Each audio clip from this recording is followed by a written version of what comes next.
What's up guys, welcome to my channel. My name is Devin and I'm a full-time videographer and photographer in the outdoor and adventure industry. Now tonight, I'm not anywhere particularly exciting. I'm actually just out in my front yard. I'm in my driveway because tonight is the supermoon. And I thought that it'd be really fun to share with you guys some tips on how to capture photos of the moon. So let's get into it.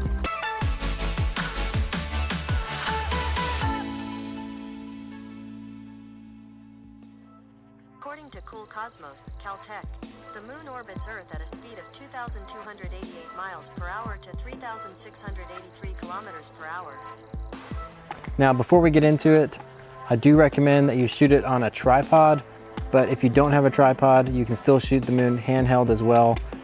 The next thing I recommend is having a long lens.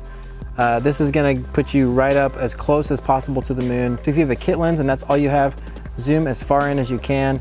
If you have anything like a 70 to 200 or up to a 300 or 400, or maybe if you have a 600 millimeter lens, use the longest lens you have and try to fill the frame to get the entire moon as close and crisp as possible.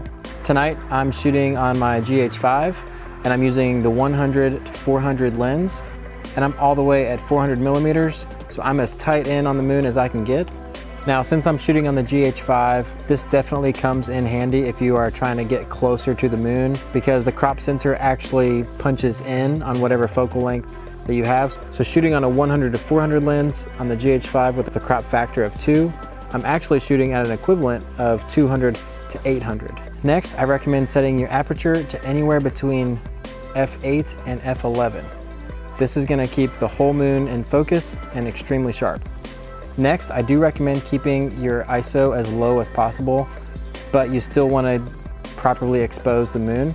So I like to keep that anywhere between 100 and 400, maybe up to 640. From there, I like to set my shutter speed anywhere from 100 to 400 as well.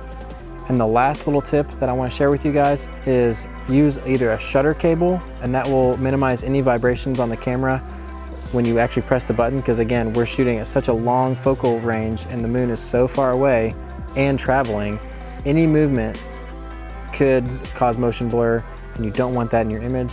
So what I recommend is either using a shutter cable, that way you don't have to touch your camera, or I don't have a shutter cable. I set my camera for a 2-second delay, and that way I press the shutter button, take my hand off the camera, let the camera settle if there was any movement, and then the camera will take a photo. This way there's no motion blur and you get a nice crisp image of the moon. If you want to enhance these photos and sharpen them and bring out any color or saturation, I definitely recommend shooting in RAW, or at least shooting in the camera setting to shoot in RAW and JPEG. And this will really help keep the quality of your photos as high as possible. Well, that's it for this video, guys. I hope this video helps you as you are going out to photograph the moon. Best of luck to you and have fun with it. Hopefully take some epic photos that you can share with your friends and family. If you like this video and if you learned something, leave it a thumbs up, subscribe to my channel, and I'll see you guys in the next video. But yeah, shoot for the moon, guys, and you'll land amongst the stars. Okay, wow. All right, I gotta go. Yeah, I couldn't not throw that in there.